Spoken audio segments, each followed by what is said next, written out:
പതിവ് പോലെ ലേറ്റായി എണീറ്റൊരു അവധി ദിവസമാണിത്. അവധി ദിവസം എന്ന് കേൾക്കുമ്പോൾ ഭയങ്കര സന്തോഷമാണ്.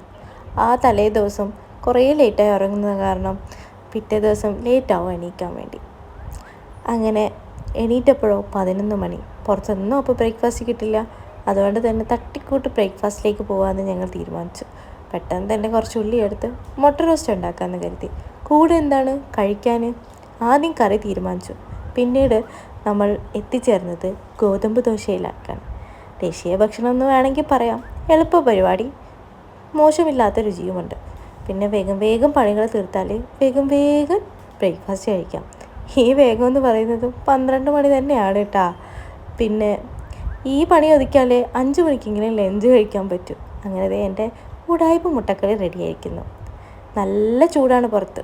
ഇതിനിടയിൽ ഞാൻ ഗോതമ്പ് പൊടി എടുത്ത് ഉപ്പിട്ട് കുഴച്ചെടുത്തു. ഇനി ദോശ പരിപാടിയിലേക്ക് കിടക്കാം കേട്ടോ. നല്ലപോലെ ചുറ്റിച്ചെടുത്ത്, അധികം വെള്ളം ചേർക്കണ്ട്. ചുറ്റിച്ചെടുത്ത് കഴിഞ്ഞാൽ നല്ല ചപ്പാത്തി പോലെ നമുക്ക് പൊള്ളിച്ചെടുക്കാൻ പറ്റും. ഒരു വശം വെന്തിട്ടുണ്ട്. അപ്പോൾ നല്ല ക്രിസ്പി ദോശ റെഡി. ഇനി അവസാന കലാപരിപാടിയായ ചായയിലേക്ക് കിടക്കാം.